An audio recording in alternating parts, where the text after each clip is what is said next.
All right, welcome to the Comic Wrestling Podcast with your host, Ace Williams, along with his sidekick, Deadly Dave. Deadly Dave. Today on the Comic Shop, Dave, we are going to discuss do we call them minions? Can we call our fans minions? That works. Minions! You minions! We are going to talk about your friendly neighborhood Spider-Man. Would that make us your friendly neighborhood podcasters?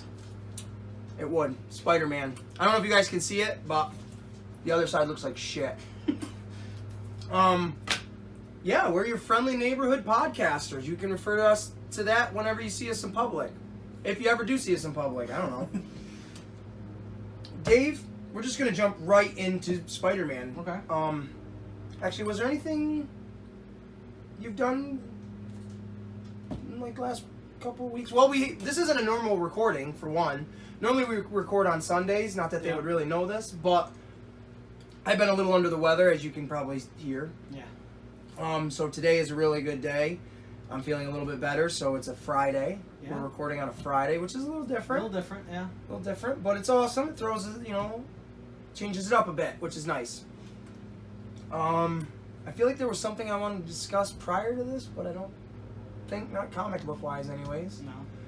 No, so fuck it. We'll just jump into Spider-Man, man. So, Spider-Man, I don't have the date written down, but I think it was like the 60s. You probably got it right 1962. Okay. Made his first appearance. By Stan Lee and Steve Ditko. Pretty much you've probably got the same kind of stuff there. Mine, I didn't type it up because you probably Googled it all. Yeah. Yeah, no, I didn't do that. I just went off whatever I had here. Read what you got for his appearance there. He made his first appearance in Marvel's Amazing Fantasy number 15. Yes, he did.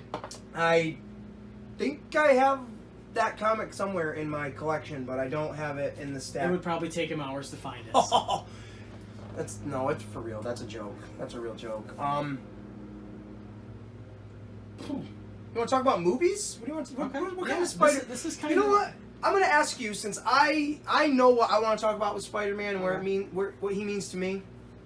Tell me, as like just a movie comic book guy and whatever else you've researched, how and when and what does Spider-Man mean to you? I guess. I remember the movies, most of it. Into the Spiderverse is kind of in my brain right now because it was so recent. But the movies, I didn't watch them when they first came out, so I didn't get into it that much. But I was kind of in high school when they came out, so I wasn't really paying attention. But Spider-Man, I like it because he was a regular person, which most of them turn out to be, and then they get the powers. But him being a kid and trying to go through high school and just deal a regular life. Yeah, and then Uncle Ben dying and all that stuff. Spoiler alert! And then with great power becomes great responsibility, and I like it as a character. I think he's the more grounded of all the superheroes. He absolutely is, and that's why I think I heard this in an interview, or I know Stan Lee has said it, where Spider-Man is like his favorite creation because he's that every guy. Yep. He's you, he's me. Like, definitely, for me, Spider-Man has had a huge impact on my life. He is the very first superhero I can remember other than Batman. Yeah. The Spider-Man animated cartoon. Like, I have a bunch of stuff written down here. I was watching more wrestling than I was that kind of stuff. Oh, I was watching all of it, man. My mom used to tell me, like, when I'd go into a store and I'd get a wrestler one week for a toy, and then I'd go in and be like, oh, I want to get Doc Ock. You're not even into Spider-Man anymore. You like wrestling. Mom, it's all the same. It's all the same. I like all of it. Yep. And, I did. Spider-Man was huge to me in the 90s because of the cartoon, the Spider-Man animated series that spun off into the Unlimited Spider-Man, which was okay. It was the same but not the same. I loved that Spider-Man cartoon. I had so many of the toys. I remember we didn't have internet growing up where I lived. So when I'd go over to my buddy's house, I'd sit up late, and like a lot of people and kids in their teens and shit, they're getting online and they're looking up porn. Yeah. Me? No. I was like 13 years old, maybe a little bit younger, and I'm Googling images of Spider-Man toys. Oh, what's the next one to come out on Toy Wiz? Like, I need to know this shit. Yep. Like, you know, I would get the Wizard magazines and shit that would show you all the toys and all the next stuff coming down the line. Like, I was huge into it. My mom used to call the hotlines. Do you guys deliver, like, shipments? No, we don't, ma'am. No, we don't. Oh, okay. We were interested in buying the whole fucking store, if you were. Like, that was me as a kid. Like, I was that kid. I loved Spider-Man. Now, when the movies came out, man, in 2002, when the first Spider-Man movie came out, I didn't know what to expect. I was 12 years old. I didn't really even know. I was so huge into the comics, but going, like, kind of like you said, when you were in high school, I was turning into a teenager, so my thoughts and everything, my body, puberty, Yep. you know, my mindset was changing, but I still liked Spider-Man because I had seen Peter Parker go through the same things, the transitions of life, going from middle school to high school to junior high, or however it goes. Like, I saw all that, I read all that, and it carried over with me because I was a geeky fucking twerp as a kid, and I, you know, still am as an adult. So when Spider-Man came out, I didn't know what to expect, and at that point in my life, being 12, I was very troubled. Like, I was a very troubled kid. Yep. I was on probation and pins. I had a probation officer, all that fun stuff. So, being 12 years old, I was in elementary, middle school, and one of the things, because I was, you know, bad, then they knew it. Because every time I would talk about Spider-Man and shit, I just talked about it all the time. One of the things was, they told my mom, oh, one of the punishments for John is don't bring him to see this movie. Oh, that's horrible. Isn't it? Yeah, that's...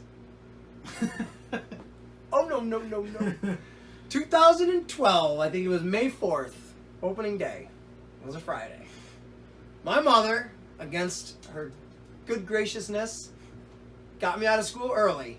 Not only did she say, no, I'm not going to not bring my son to see the movie he will absolutely, like, die for, I'm going to get him out of school early on top of it.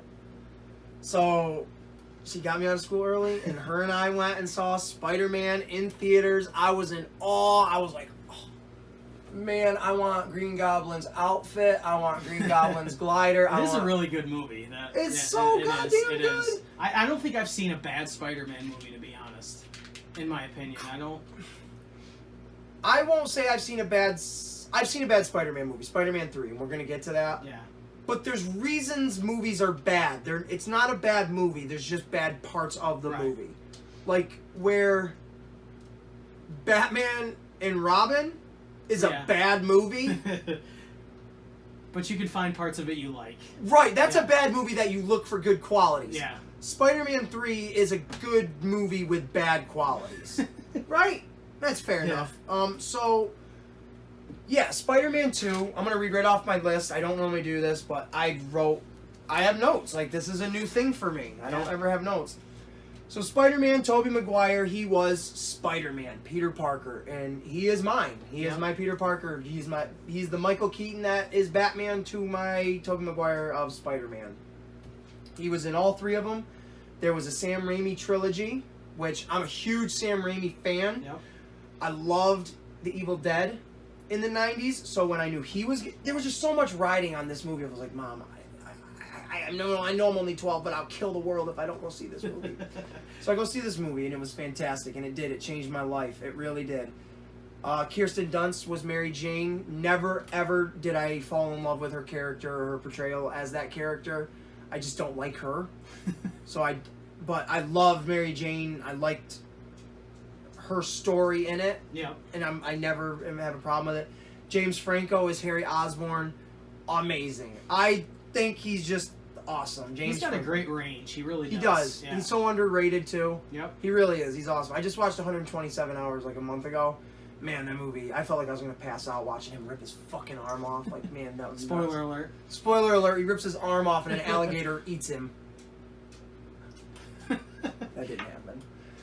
Willem Dafoe. I never heard of this man as a kid. Really? Well, I'm 12 years old. That's true, yeah. 12 years old. Probably the most...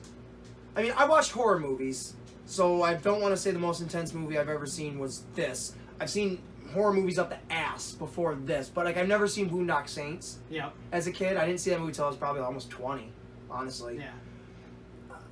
Yeah. So I didn't know who Willem Dafoe is.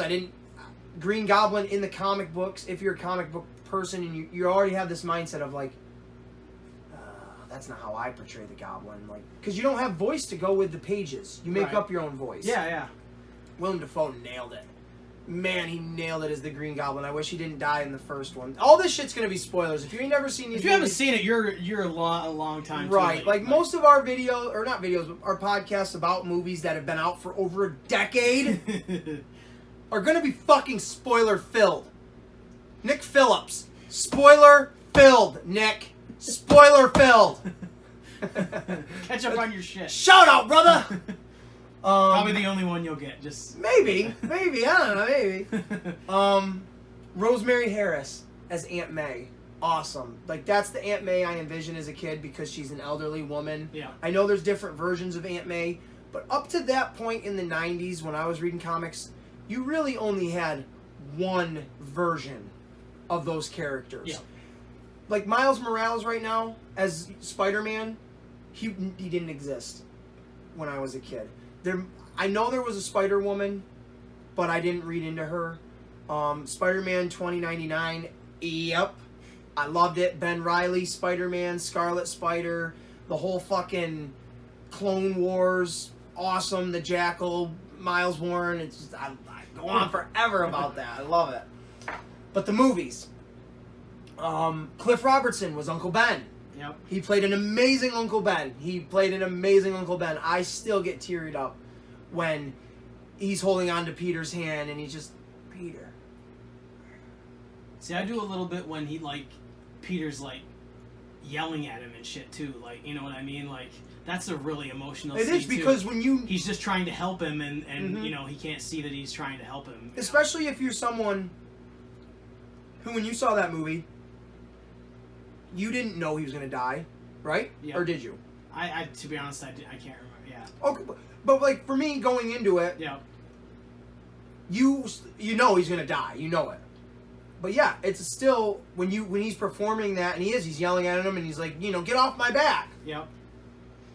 And then to see Uncle Ben die, it's like, oh man, that really hurts. That hurts. Yeah. Which was just great. Stan Lee's cameo, his first Spider-Man cameo, which was awesome, was during the scene where it was the Union Day parade, and Macy Gray is singing, and there's all these fucking cool different Unity Day balloons. There's an awesome balcony, which they made it as a toy, which was one of my favorite toys. I love that balcony. Mary Jane is up on that, up on the balcony in this like amazingly beautiful red, like Japanese style dress. Like she does look sexy in that scene. All the people from Oscorp are hanging out on that scene or on that balcony. Peter Parker's, you know, down on the ground taking photos and all this shit. Green Goblin comes through and blows up that beautiful balcony. Can we have a moment for that balcony? Forever in our hearts, balcony. And in that scene, when Mary Jane is falling, when all the debris is falling, all that beautiful balcony is falling down. There's like hundreds of people probably underneath, doing a parade, doing a big party, a festival. It's awesome. Spider-Man's, you know, pulling people out of the way, and Mary Jane, as she's falling, dude, if you wait, she's falling upside down. If you freeze frame it just perfectly, you can see her panties. Yeah, dude, they're like rainbow. How old are you? I'm 29. 29, baby. But seriously, man, I was 12 years old watching that on VHS. And I'm like, pause, rewind, pause, rewind. You know what I mean? Yeah. So now it's on DVD. It's like, thank God for technology, because you just can pause it there. And especially the scene where he kisses her upside down and her tits are out, and it's like, chicken's done. Yeah, ding! Thank you, Sam Raimi. Like, yeah. Went off the rails there. That's what we do. It's what we do. Got a little rated R. Sorry. Stan Lee, the whole point of that one. Stan Lee pulls people out of the way from falling debris. Pretty heroic, if you ask me. Yep. Yeah, all I had here was Stan Lee cameo during party pulls people from debris. I went really in depth on that. And then this is fun because you can throw in on this. Ooh, yeah. Bonesaw. Bonesaw is ready. Macho Man is Bonesaw McGraw. What did you think of that? I thought that was amazing. Yeah. I thought that was, I mean, he's such an over-the-top character. He is perfect for a superhero movie. Right, even if it is an over-the-top wrestler gimmick. He would have been a great superhero villain. Yeah. Oh man. You know what I mean? You know what? I'm gonna. Well, the next time we talk, I'm gonna take a note. Let me see your pen real quick.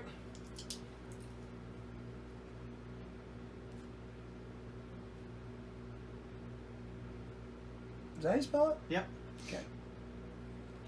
Next time we have our podcast, I am going to have a Macho Man, a villain for the Macho Man to play. All right, And there you go. just, kind of throw that back into the mix. Because I like that. But, yeah, to see the Macho Man, like, especially me, because Macho Man is my guy that got me into wrestling. So to see him in my favorite superheroes movie as Peter Parker's first opponent ever. Villain. Yeah. Not villain, but... It was so cool. Like, and the best line, I've watched that movie 1,000, million, trillion times. The best line in that entire movie, dude, is when Spider-Man, jumps up and he's onto the cage, and Macho Man goes, "Get on here!" And Spider-Man looks at me and goes, "Well, that's a cute outfit. Did your husband make that?" A gay joke like that, dude, in a superhero movie. Yep. That is not good morals there, Peter Parker. You can't be throwing gay jokes at people. Like, that's not fucking right. But, man, that's awesome. Yeah. That's awesome. And, but a cool little fun fact. I don't know if this is 100% true. I'm going to speculate. Macho Man plays Bonesaw McGraw in Spider-Man. In the comic books, the wrestler that Peter Parker, Spider-Man, faces to be in that situation... His name is Crusher Hogan. Yeah. My thought on that is Macho Man said no. I'm not going to play a character that has the name Hogan. Because they did have heat for a while. And that was in 2002, so that was still fresh of their heat. I mean, that was not fresh, but he had done the rap album, right. calling out Hogan and stuff, yeah. Yep. So, I don't know if that was ever a thing. I don't know if anybody ever... There's a story behind that, but that's my thought that he said... Brother, I'll do it, but I'm not gonna be Hogan. I'm gonna be Bonesaw. It's certainly plausible. That it Makes really, sense, yeah, right? It does, yeah. And Bonesaw just sounds cool, man. Yep. And especially, it's a gimmick. Because when you see the people in the crowd, they got big, huge fucking saws. Yep. They're like, yeah, like, cage! A cage? I didn't agree to that. I love that movie. I love Spider-Man. It is a really good movie, it is. Bruce Campbell's in it. Yep. Which, again, a huge fan of Army of Darkness. Was he in all three? Didn't he Yes, make cameos in all three? Which is another cool speculative story that there's kind of some detail to, so you kind of got to add your own twist. Bruce Campbell, I have it written right here. Bruce Campbell / Mysterio. This was an idea that I believe Sam Raimi had put out into the public after Spider-Man 4. His idea, I don't know what the plot line for Spider-Man 4 was going to be, but he's rumored to say that it was going to have the Vulture in it, Yep. which is why I believe Spider-Man Homecoming has Vulture in it. And it was going to have the Lizard in it, which I believe is why the first Amazing Spider-Man movie has the Lizard Makes in it. sense, yeah. Just, there's a bunch of villains. They could just be randomly picking them. But I feel like it's the same studio. They may already have that old script that Sam Raimi maybe Right. put in, so they're just plucking from it and just interpreting it differently. Yeah. I don't know. But, like I said, I think this was something I read somewhere about Sam Raimi's Bruce Campbell's situation, because those two are very good friends. Army of Darkness, the Evil Dead trilogy, even the Evil Dead TV show, the 3 seasons. Yep. Bruce Campbell was in all of them as Ash, which he's the greatest one-armed fucking superhero. He is a superhero, in my opinion, of all time. Like, Ash Williams. Like, that's where kind of Ace Williams. There's a lot of story in my name, and there's that is kind of part of it. But his name in the movies is Ashley, which he goes by Ash. But Mysterio, he was in all 3 Spider-Man movies. He was in the first Spider-Man movie as the ring announcer. He was in the second Spider-Man movie as the ticket usher. Yeah. And he was in the third Spider-Man movie as the French, not waiter, but... The maitre d'. Is that what is that what you call it? Yep. A maitre d'? Yep. Well, we just got fancy. Maitre d's. Do you want the soup of the day or the soup du jour? Same fucking thing. Same thing. So the idea of that was Quentin Beck, and we're going to see this in the new Spider-Man movie, Spider-Man Far From Home, I think. Mysterio's in that. Mysterio is a master of illusion. He plays different characters, different people. So the idea was Bruce Campbell is Quentin Beck. He kind of knows who Spider-Man is because he has some prominent role some way or another in his life. Yeah. Maybe doesn't know who he is right off the bat, but follows him, and he's just this guy that plays all these different characters throughout the city, and there's a bigger plan to it.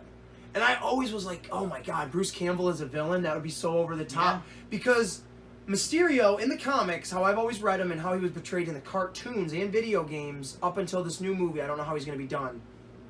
He, theatrical, over the top, grandiose, like very... And Bruce Campbell would be able to hit that. Oh, yeah. I don't know how Jay Gyllenhaal would hit that, but, I could see him doing that because he does have a big... I mean, think of him. He's been Bubble Boy. Yeah. Bubble Boy. I don't know about over the top, but maybe he might be able to. Not so, like, theatrical, but yet very proper and etiquette. And, that. I could see him doing that. Yeah. But then again, we're going to talk about that Spider-Man movie and what I think of that Mysterio. That movie was great. The storyline was just the origin of Spider-Man getting bit in the hand by the spider. It's very comic accurate, in my opinion. Some things are a little different, but you got to have that in a movie. Yeah, you got to have your own artistic license. Yeah, exactly. And I'll always say it about movies: no matter how accurate or inaccurate it is to a comic, look at it as another version of a comic. Yeah. Why can't it be its own medium? Why can't it be? Oh, I have Spider-Man issue 167 from Amazing Spider-Man, and then I have Spider-Man 167 from Ultimate Spider-Man. Two different fucking things. Look at them like that. Look at your movies as a different, that's the best way I do it because I do critique the shit out of them. So that's my peace of mind. That movie ends. Green Goblin dies. Harry Osborn finds out that his dad was a Green Goblin. Or no, he doesn't find out his dad was a Green Goblin. Just finds his dad dead, takes him. I'll get you, Spider-Man. Yep. J.K. Simmons. Oh my god, I forgot about him. He's such a great character. J.K. Simmons as J. Jonah Jameson is Robert Downey Jr. as Tony Stark. Yeah. You will never cast that character ever again as accurate as that. I literally, last night before I fell asleep, I was trying to figure out a way how to make a hairpiece out of paper and then have a mustache and just be sitting here the whole time. I want Spider-Man's head on my... Here you are, you son of a bitch! You like this, because J. Jonah Jameson is the best. Yep. Like, he's the best. I need a Daily Bugle for my city. I don't have that. He was in all three of them. He's just fantastic as J. Jonah Jameson. Elizabeth Banks is in these movies as well. Yeah. She's a pretty big star right now. Her movie just came out, Brightburn. Yeah, I saw the preview when I went and saw John Wick 3. Boo for Brightburn, boo. So yeah, she was in that as Betty Brant. She was in all three movies. She was a huge love interest for Peter Parker in the comic books. Not so much in the movies. They flirted a little bit, but it was still cool to have a big universe, to have that expanded universe and not just see people that you didn't know just put in there to replace a character you did know. Robbie Robinson was in there as the editor-in-chief. Awesome to see that. I loved that. I thought that was really, really rad. Spider-Man swings off to save the day. That's how the movie ends. There's no end credit scenes in these movies at this point. It wasn't a thing. Right, because there was no... They weren't even contractually obligated to be in these movies either. It was, oh, that movie did good? Let's wait about a year and go to them and see if they want to do it again. Yep. Yeah, so 1 out of 10. What do you, from what you can remember, the first Spider-Man, what do you give it? Maybe an 8. An 8? Yeah. I'll give it a nice cracked cold one. Coca-Cola Zero Sugar. Coke, if you're looking, we're sponsoring. I'm going to give it a 10 out of 10. Because I truly, truly love this movie. When it first came out, like I said, I saw it. I was big into Legos at that time. Well, not huge into them, but I liked them. I had a lot of Star Wars ones. So they had Spider-Man Legos that mocked the movie. Yep. I was like, man, those are so cool. My brother had gone to New York City for a high school field trip. He came home and he had bought me from the Lego store or Toys R Us in the mall, or not mall, in New York City, Spider-Man set. And I was like, oh my God, this is so awesome. And that's kind of where the addiction honestly came from for the superhero concept of it. Because I had a pretty good sized like little city that I built. Like, cause I ended up getting all the sets. So I give it a 10 out of 10 because it was my everything. Yeah. It really, really was my everything in 2012. Like, I think I still have the movie ticket. Honestly, almost 20 years, in about 17, 18 years. Yeah, 2002, yeah. So, it was awesome. It was fantastic. The fact that my mom got me out of school early, because even though I wasn't supposed to go see it, and this, and that, and like my buddy Aaron, who I'm going to talk about in the next, because he went with me to see Spider-Man 2. We used to reenact the fight scene of him and Flash Thompson of like the, and then just fucking punching him back, and it was just the best. But Spider-Man 2, let's keep this fucking train rolling. What are we looking at for time? We're at 27 minutes. We can keep rolling. We got plenty of time to go through all this. And you know what? As we're going through it, I'll pull these out. Spider-Man 1 on Blu-ray. It's awesome. The Green Goblin was so inaccurate in look, but it was such an awesome movie that I didn't care. I didn't care that he was a battle suit that looked like a goblin. Why? If you're the military, why would you want your battle suits to look like this on the back? Why would you want your army to look like that unless you were fucking retarded? You wouldn't. It's so not plausible in combat. But man, it was so awesome. It was so awesome. So now, on to Spider-Man 2. Dave, your thoughts on this, brother? I liked Doc Ock. I thought Doc Ock was the way they did it was really well done. I thought it was a really good continuation of the story. Yes, it was. I thought it was really good. Spider-Man 2. This movie was awesome. This movie, if I could give it even more of a 10 out of 10, I would. This movie is the end-all, be-all of Spider-Man movies. This is the... That's saying a lot. It really is. This is, like, to me, this is my own opinion. People can disagree with me all day long, and you're fucking wrong! You're wrong!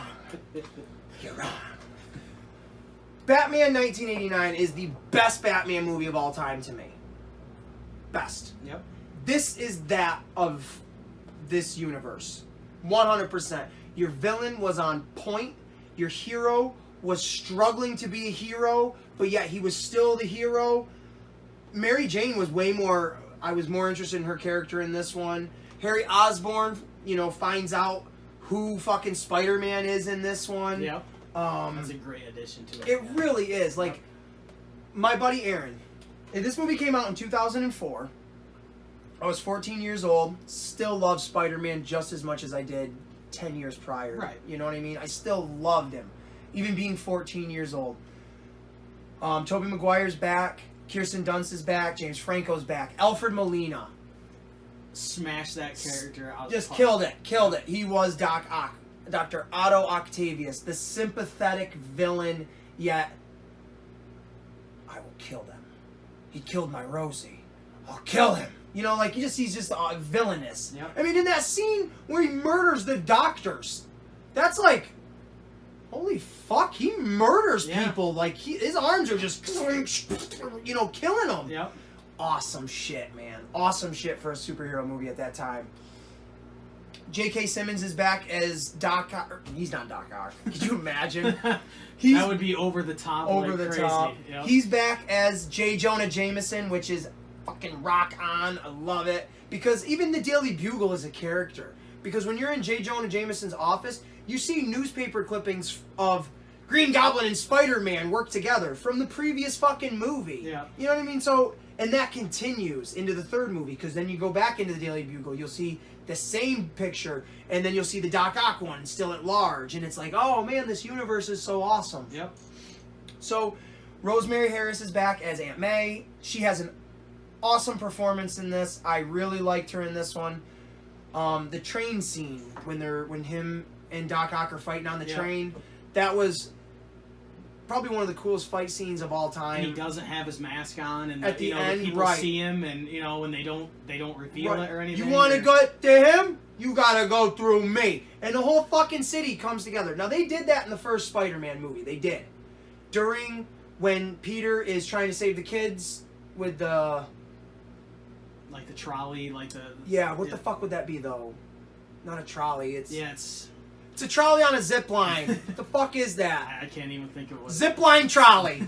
That's what we're calling it. Zip line trolley. He's holding on cable car. There you go. Cable car. He's holding on to the cable, and then he's holding on to Mary Jane. And Goblin's fucking trying to get him, and all the people on the bridge are throwing shit. Yep. You know, hey, you gotta pick out a guy trying to save a couple of kids. You know what I mean? So, but they didn't know who Spider-Man was. Right. This he does. He has the mask off. They're carrying him. You know, like Jesus Christ almost. The one guy saying he's just a kid. He's no older older than than my my son. kids. Yep. Right. Yeah. And weird Phil Lamar is in that scene. Yeah. So weird. Like, anybody who knows Phil Lamar knows he's a voice actor and he's a character actor and he's from Mad TV. Yep. So for him to be on a serious moment and not even say anything was weird. That was just strange. Should be an extra, pretty much. He's an extra in that, Yeah. so he must be a fan or something. I don't know. But that whole fight scene was awesome because Doc Ock is throwing people out of the train. Spidey's catching them and making spider webs and throwing them back at the spider webs. Could you imagine if he thought they stuck, but they just boink? Spider-Man, you fucker! You just killed him. Like you didn't save him, you motherfucker. That's gonna be in the Daily Bugle tomorrow. Exactly. Oh, he killed people. You know, That's the day I've been waiting for. You son of a bitch! But, you know, and in that, Spider-Man, he's going through changes, almost puberty. Doesn't want to be Spider-Man anymore. He's losing his faith. He can't stick to the walls, which is, you know, something he never did in the comics. Spider-Man never had the ability to produce webbing or to stick. Oh, no, maybe he did. I think he did. He did. He could stick, but he never could produce webbing. So in the movies, that was just a thing. He could do that, which I thought that kind of took away from his genius, because one of the things Spider-Man is a genius, and he makes his web shooters. Yeah. He makes different web cartridges and different webbing. So I don't know how that would have fared if he went against Electro in that universe, because he had to electrolyze. That's not the word I'm looking for. He had to magnetize. That's the word I'm looking for. Magnetize his webbing in Amazing Spider-Man 2 to fight Electro. So I don't know how this Peter Parker would have been able to do it, because his webbing was natural. Yeah. But, you know, that never happened. Stan Lee's cameo, what the fuck was it in Spider-Man 2? I don't remember. I don't remember either. He was in it. I don't remember what it was. I had a star next to it because I wanted to look it up. And I just watched it too, and I don't. But I watched all of them to kind of prepare for this a little bit. So. Kurt Connors is in this. I don't remember the actor's name. I have a star next to that because I wanted to look that up too. But Kurt Connors, who turns into the Lizard, is in this. This is his origin. He is in the next one too as well. He was supposed to be, like I said, a villain in the 4th movie. So they were putting those seeds there. I loved it. I loved that Kurt Connors knew Doc Ock. Yeah. Because it's like, okay, if all these smart motherfuckers live in New York City, some of them had to have worked together and crossed paths. Yep. They do. They've acknowledged each other. I thought that was awesome. Harry Osborn was funding Doc Ock's research, so that gave the connection there, and it built the story up on that. It's which really was cool awesome. that they're all connected. It That's really a was, cool and thing, it didn't feel forced. Yeah. I mean, Doc Ock is this scientist who's trying to build an unlimited power source to, you know, basically save the world. So his intentions are noble. And Exactly, and Harry Osborn is the only person that has this material, or if you want to call it material, whatever. So he is funding Doc Ock. Well, he's not Doc Ock yet, but he's funding Otto Octavius because he thinks this is a Nobel Prize. He even says it in the movie. Nobel Prize, Otto! Nobel Prize! So yeah, and you know, everything goes good, and Doc Ock I keep calling him that, but Otto underestimates the power of what he's trying to harness. Ends up frying the microchip that is attached to his mechanical arms into his spine. It goes into his head. That's what controls him, basically. He has a split personality, essentially, which was different from the comics. They were just naturally mechanical. Yeah. But I thought that was cool because it gave a sense of this guy isn't just bad. It made him sympathetic. Right. Yep. He's being controlled, and I thought Yep. that was brilliant. So he goes on the path of being a villain. He has a great swan song at the end because he realizes what he's doing is wrong. Peter, who is his student throughout the movie, Yep. which was beautifully told. I loved all of that. You gotta feed him poetry. You gotta feed him poetry. I loved that line. I did. I really did. So he reveals who he is at the end because he knows it's the only way that's really gonna help Otto come back. Yep. Otto, rips the whole fucking pier down and it destroys the thing and he dies, which I think that was the biggest mistake they've ever made in a Spider-Man movie, was killing him. Because just knowing he was alive would have been cool. Yeah. Because it's like, oh, he's still alive. But I digress. Awesome movie. I went and saw that movie with my two best friends at that time, Luke Teff and Aaron Ships, which we were all Spider-Man fans. We all loved it. We went with Aaron's dad, Norman, which was just appropriate because Norman Osborn. We went with his dad, Norman. We always called him Stormin' Norman because he'd get pissed off like Osborn. So it was awesome. Like, it just was full circle. End of that one. Spider-Man 2. Oh, well, actually, no. Peter and Mary Jane end up hooking up at the end of that movie. Yep. I do want to mention, I don't have him written here, John Jameson, who is, or no, he was in the third one, wasn't he? Did that happen? Yeah, that was in the third one, I believe, with John Jameson. You know what? I got my movies mixed up a little bit. I'm not really sure. So we'll carry that part into the third movie, which... We have visual aids. Spider-Man 3, the worst of them all, and I'll tell you why right here on the podcast. Dave, what did you think of this one? I thought it was alright. It was cool to introduce the symbiote and stuff. Yeah. But it didn't compare to the first two at all, No. I liked it. What is do you have a favorite part? Or like anything that jumps out to you that you To were be like, honest, yes? anything with Eddie Brock, any of the Eddie Brock scenes I liked, but I'll tell you. nothing really jumps out to me, really, 2007. Spider-Man 3. Hot off the presses of the Daily Bugle. Come and get it. This movie was really cool. It had amazing intentions. The studio rushed it. They wanted Venom in it. Yeah. Sam Raimi did not, because he knew he wasn't going to be able to give the Venom that should have been. Right. And thank you for that, Sam Raimi. Like, you are the man for trying to do that, appreciating that. I, as a huge movie fan who studies this shit, I understand how the studios can fucking wedge in and take over. They're looking at the bottom line. They want to sell toys. Yep. They want to sell T-shirts. They want to sell the merchandise. They don't want to sell the movie. On that note, I was okay with Venom in it. I wish somebody would not remake this movie, but edit this Venom in... edit him red. Yeah. Because they never call him Venom in the movie. And I would just like that copy of the movie, and I would watch it and just think, that's Carnage. Yeah. That's just Carnage. Because he's slim, he's skinny, he screeches like Carnage. He has no traits of Venom. Yeah. At all. Yep. In this movie. Couple maybe scenes of like, oh, there he is. Oh, there he goes. You know what I mean? My favorite fucking thing in this movie is the Sandman.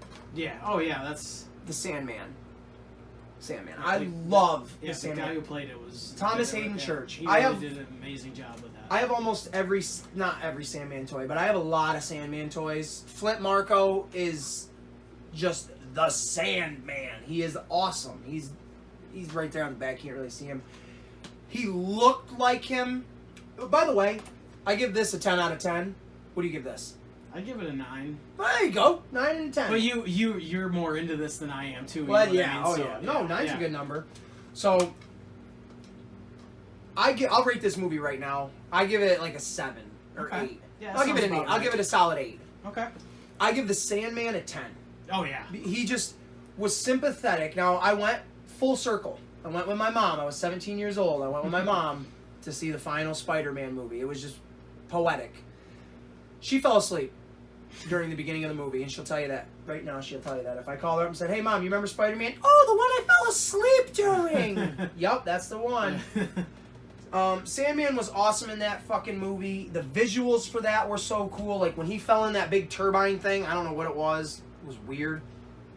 And he turned into Sandman, and he starts to like stand up and walk, and he's crumbling. And the music is so beautifully sad, and like Danny Elfman did the music for all of those, which. And I liked when it got, like, he got wet, too, and it, you know, you could see that it was the wet sand and stuff, and he crumbled. Turning right into mud. Yep, I thought that was really, really well done as well. Right, because, I mean, how do you stop a guy that's made out of sand? Yep. With water. But ultimately, it didn't stop him, but, you know, No, exactly. You know. And I love that he didn't die in that movie. Yeah. He just kind of... They're all back. Tobey Maguire's back as Spider-Man. Has a weird performance in this because he's like weird emo. But if you're a fan of it, the more and more you watch it, the more and more you kind of dig it. Right. Like I like it. Like, you know what I mean? Like I like it. And but that makes sense because they were trying to show a different side to him when he gets the symbiote on him. Yep. And like I said, the symbiote, as I'm getting into that, I don't remember if John Jameson was in the second Spider-Man movie or the fucking third one. I want to say he was in the third one. But whatever one he was in, John Jameson is the son of Jonah Jameson. Yeah. And eventually he becomes a Spider-Man villain. I think they call him Corporal or Colonel Mars or Colonel Jupiter or something because he's an astronaut and he ends up getting infected by some radiation out there, and then every time there's like a full moon, he turns into a fucking giant like space werewolf. Yeah. I'm not even kidding you. I'm not kidding you. I'm not even making That's that up. awesome. So I don't know if they were ever going to go with that movie or not, but that's just kind of a neat thing. Yeah.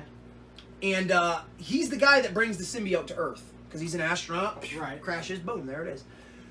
So the symbiote comes to Earth. It is attracted to Spider-Man, gives him the black suit. Everybody loves the black Spider-Man suit. Like, that was a really cool selling point in that movie. He becomes aggressive because it allows his inner anger to come more. It feeds off of that. Yep. Which I thought was kind of cool because it wasn't, you know, the cheery, chipper Peter anymore. It was the, he's dancing in a jazz club and he's trying to be fucking catty. Like, even though it was catty, it was still like, that's different. Yep. And I dug it. Gwen Stacy was in this movie, which I thought was kind of stupid because she gets killed by the Green Goblin. Spoiler alert. Not in these movies, because the Green Goblin died in the fucking first one. Yep. And then the new Goblin, Harry Osborn becomes the new Green Goblin in this movie, which was so-so. He was more of a villain in the beginning of the movie, and by the end of it, he gets redeemed. Yep. And then he dies. So I don't know if they were to make a fourth one, who would kill fucking Gwen Stacy. I don't know. She was played by Bryce Dallas Howard. Whatever. Who else do I got on? Yeah. James Cromwell, who was in like The Green Mile as the Warden. Yep. He was in the new Jurassic Park movie as basically John Hammond's fucking twin. Yep. Essentially. He was... Oh, it's going to skip my mind now. I can't think of it. Oh my god. Captain Stacy. Gwen Stacy's dad. Yeah. He was Captain Stacy, which was kind of cool. You're building up that world. J.K. Simmons again. Stan Lee's cameo in it. Oh man, that's slipping my mind. I was thinking of it earlier. Slipped my mind. I'm a fucking loser. Venom Carnage again. I talked about that. It was so-so. Venom was okay. I mean, it was fun to see him and shit. Sandman, again, awesome. Even at the end when he's the giant sand monster and he's just fucking wreaking havoc was sweet. Yeah, I think that end scene was actually really It was a good. cool fight scene. I mean, you got Venom fighting with Sandman against Spider-Man, and then Goblin comes in, and it's like, wow, this was cool. It was a nice ending. Harry dies. It was sad. Yep. I mean, I'm 17. I loved it. Fucking been with all these characters, you know, since 2002, so it was sad. Actually, I think John Jameson was in the third one. I do have it written down here. I have Spider-Man. That was pretty much it for Spider-Man 3. Peter and Mary Jane go live their life together, and he continues to be Spider-Man. Connors is in it again, but just to build that character of him still existing. Yep. That's really it. That movie... Oh, I do want to talk about Eddie Brock. Topher Grace was awfully cast for Eddie Brock. Eddie Brock is supposed to be like what Tom Hardy was. Right. More of a bully, because that's what Eddie Brock was. He was a bully, and he was Peter Parker's adversary in the Daily Bugle, like he was in the movie. Yeah.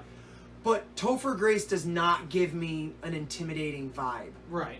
Him against Tobey Maguire, like, when I feel intimidated by Tobey, opposed to someone else, it's like, come on, guy. Yeah. But I take it for what it is. I did love the scene where Peter's ripping the symbiote off of him. Yeah. In the church, it was a church, but in the bell tower. I just thought that looked so awesome, and then as it's dripping on Eddie, he's like, what the fuck, and pulling him up like a marionette puppet almost. That was cool as shit. Like I said, it's a good movie. It's got good qualities, but it's also got shit qualities. Yeah. Like the Green Goblin was like, he was like a ninja. Yeah. Almost on a surfboard or a snowboard, which was like, I get it, you're trying to make it different, but too different is not always good. Yeah. Yep. That's really it for the Sam Raimi Spider-Mans. Overall, I'll give the movies a 9 out of 10. There you go. Lump them all together. Yeah. And so after those Spider-Man movies, Amazing Spider-Man came out in 2012. We're going to zip through these ones because there's really not much meat on the bone here. Amazing Spider-Man came out. It has the Lizard in it as the villain. Andrew Garfield is Spider-Man. Emma Stone is Gwen Stacy, which makes sense. Rhys Ifans. You stumped me on that one. What, is that his name? I don't know. In Little Nicky. Rhys...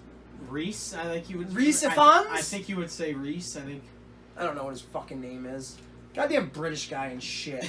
He was Dr. Connors the Lizard. Dennis Leary was Captain Stacy. I like Dennis Leary as I do Captain too. Stacy. Martin Sheen was the guy that gave Charlie Sheen tiger blood. He was Uncle Ben. Sally Field was the bitch in Mrs. Doubtfire. That was just straight up an asshole to Robin Williams. Dude, for real, go back and watch that movie. She's an asshole to him. All he's trying to do is, like, get down with his son on that fucking table during that party. And she just comes in and she's like, ah, and I want a divorce. What? Live on that fucking hill in San Francisco by yourself. She was Aunt May. Sorry. Stan Lee had another cameo in it. Again, slipping my mind. This was kind of cool. When I was looking at the DVD, Amazing Spider-Man right there. Right here, it says executive producer Kevin Feige. Oh. Isn't that interesting? Well, now I know Kevin Feige was part of, he was established the X-Men movies. He was hands-on with those. But then once he went with Disney, he was Kevin Feige of Disney. Yeah. Now, 2012, Iron Man was out, Hulk was out, Thor was out, Iron Man 2 was out. Were they doing this Spider-Man deal even back then? Damn, Captain America was out and Avengers was out in 2012. This is weird. Like, why his hands were on that kind of cookie? Yep. Strange to me. But whatever. This movie is basically the same fucking story as the first Spider-Man movie. It's the origin, Peter getting bit by the spider. His version of Spider-Man's a little bit different than Tobey's. He's more hands-on, nerdy. Yep. He's awkward as shit. The Lizard was okay. I was disappointed he didn't wear his clothes. I mean, I know it kind of sounds stupid. If you grow big, your clothes are going to rip. Right. But, come on, I don't care. Suspension of disbelief. It's a guy turning into a lizard. Do you want me to believe that? You know what I mean? Yep. There was one scene in that movie where he's coming up. Oh, Stan Lee's cameo is when Lizard and Peter Parker are fighting in the school and they're in the library, and Stan Lee's got his headset on, he's listening to music, and they're fighting in the background. Yeah. And that's the scene I'm talking about.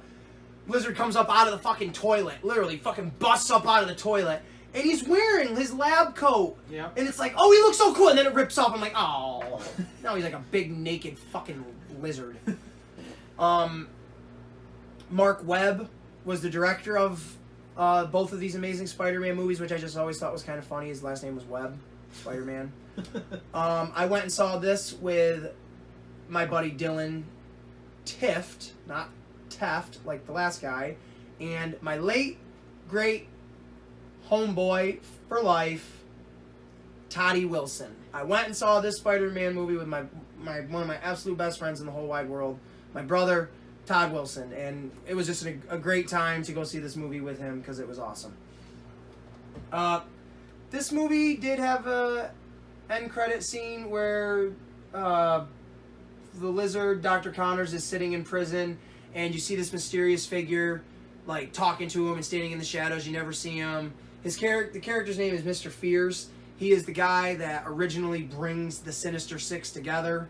He's in the second movie. He does the same. He's kind of there to do the same concept. And onward to bigger and better. I give this movie a 7.5 out of 10. What do you give it? Yeah, that sounds about right. He's the yes man. So, I love this movie. And here we are onto this one. This was a fantastic movie. People hated this movie. I understand why, but I'm going to give it a 10 out of 10 right out of the get-go. Dave, Amazing Spider-Man 2, your thoughts? I'll give it a 9. Okay, what did you think about it?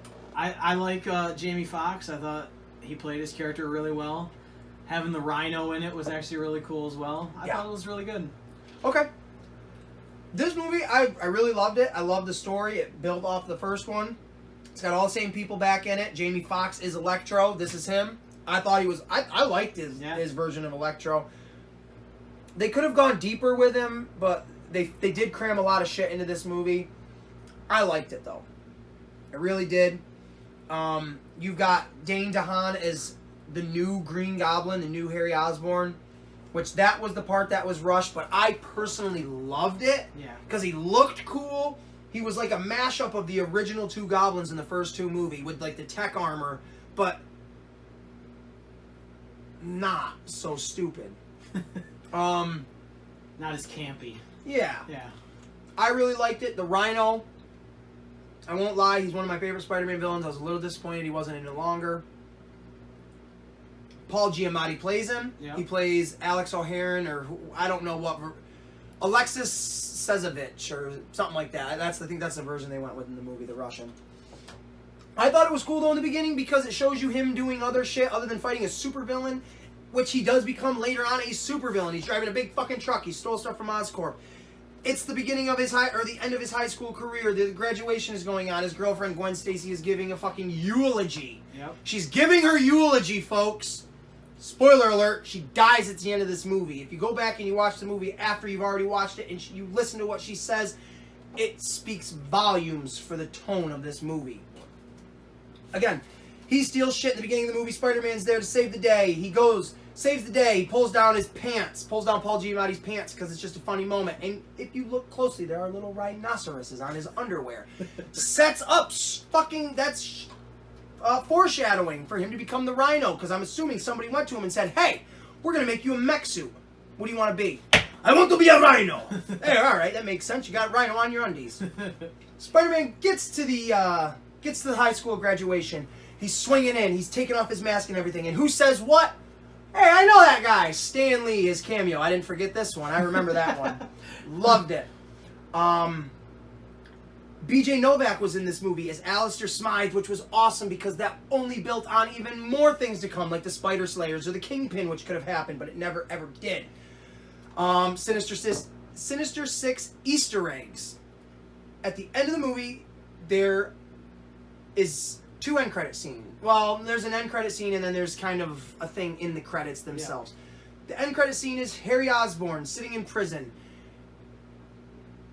Yes.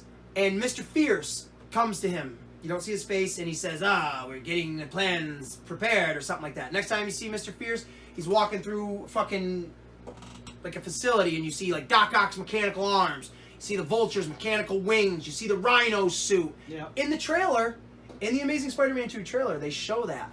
But they do not show the Rhino's trailer. What they do show is the Venom symbiote. Oh, nice.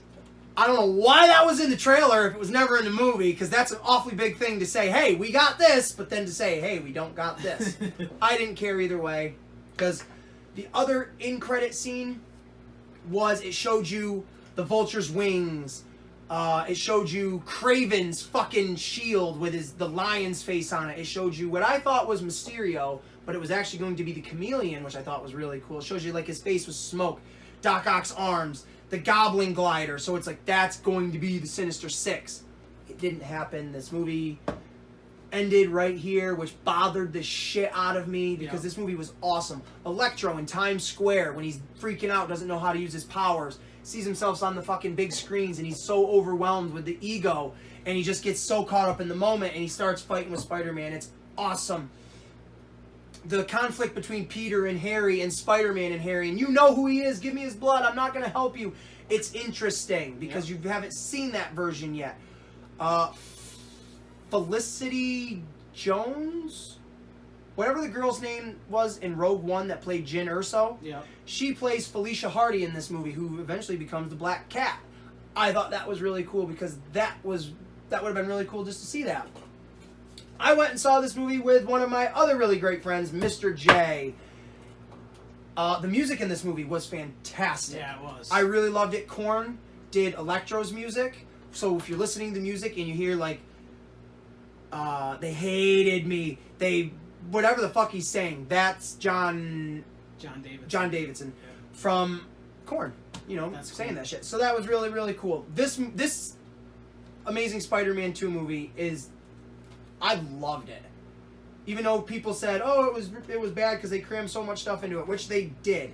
They did cram a lot of shit into it. There's a lot of story into it, but it's awesome. So if it works, who the fuck cares? Right. I mean, the whole scene with Gwen Stacy dying was so beautiful because she dies in the comic, and I loved it because Green Goblin does it, which it just like in the comic, and she's wearing an outfit that is just like it is in the comics when she dies. I just thought it was so great. That attention to detail is it really was, and that shit gets overlooked opposed to, oh, there was too much story. Look at the detail in the story. I'm going to go back to the Gwen Stacy thing, but the detail in the story. Max Dillon, Electro. The way of becoming Electro was okay. I was okay with that. Not accurate, but totally different, and I was alright with it. Of getting electric eels biting him and shit. But when he's pulling his birthday cake out of the fridge, now any comic book fan, and I'm not shunning people that don't get this Easter egg, but any comic book fan should have been squirming in their seat when they saw this. Pulls his birthday cake out. It is a white frosted cake with green trim around it and yellow lightning bolts going around it. In the comic, Electro's costume colors are green and yellow with lightning bolts. So it's like whoever made that cake, obviously that's already in their head. Yep. They have some concept there. I love that. But the Gwen Stacy shit, when she dies, when she's falling in that clock tower and everything's in slow-mo and you see Spidey shooting his web out and that web's extending and you just see her like, oh, I'm gonna fucking die, help me, I'm gonna die, it's just gonna be your fault. And that web is opening up and it looks like a hand. It looks like a little hand trying to reach out. Like Deadpool's little hand. Like a little baby hand. And as soon as she gets to the fucking ground, it catches her and I don't know, in the comic, I believe it was the whiplash. The whiplash of it killed her. Like, it does. Her neck, yeah. In this, the movie, man, I don't know if it's the fucking whiplash of that or if she actually cracks her fucking skull on that ground. Because you almost can hear like a... Almost. And then the blood starts coming out. And it's like, oh, okay. I mean, but that's sad as fuck. Yep. Because he's sitting there, he's like, no, Gwen, no! Oh! Not quite. I'm a little bit better of an actor. But it was also sad because in real life they were dating. Yeah.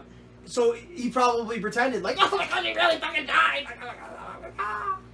So this was awesome, you know. I loved it. I was tearing up. I'm like, oh my god, you really fucking died. Because in no other Spider-Man up to that point did they kill anybody other than somebody that died heroically. Right. And like I said, this movie ended there. I don't even know if there was talks of an Amazing Spider-Man 3. I mean, I know they were going to do the Sinister Six. That's what they're building. Right. But I don't know where they were going to go from there. I mean, they had Donald Mencken in the movie, which he's a comic book character. I thought that was cool. They had Dr. Ashley Kafka, which was not a woman in the movie. It was a man. Which either way, I didn't care. I was like, hey, they're just building their universe to this. Ravencroft, the Institute for the Criminally Insane, was in it. I thought that was cool. That's all I got. That's all I got, man. That's all I got. You know what we're gonna do? We're hitting an hour. Normally our podcasts are about an hour long. Yep. If you want, I'm okay with this. We can do this as a 2-part episode. That works for me. Does that work for you? Yeah. We are gonna do a Spider-Man 2-parter. So this first hour, our first podcast was part 1. We'll label it that, okay, so you guys can know. And then I'll say it right now, not this next podcast episode we'll do for the comic shop. We're not going to do another one until the next Spider-Man one, because the next time we record, we're doing one single episode for our wrestling ring, my sister company, sister brand. And we're going to be doing an interview with Michael Ray Mann. Mr. Man. Mr. Man! So we're going to be spending probably like 2+ hours alone on that. Time, yeah. So part 2 will be in a little bit. Well, when does Far From Home come out? Because by the time that comes out, we might be able to see that and put a review in that as well. In that, we'll look into it, but definitely part 2 of Spider-Man will be the very next comic shop episode. All right, I like it. So, because there's a lot more. I got a lot, and so yeah. And it'll give us time. If you want to think of other things too, you can jot them down, and yeah, absolutely. And I don't want to drag the dead horse, and I think this will give us a little play of what we could do. So on that note, ladies and gentlemen, this has been the Comic Shop during the Comic Wrestling Podcast with me, the clerk, Ace Williams, with his superhero sidekick, Deadly Dave. Deadly Dave. Thanks for joining us at the shop. We hope you check out part 2 and you keep on watching our videos.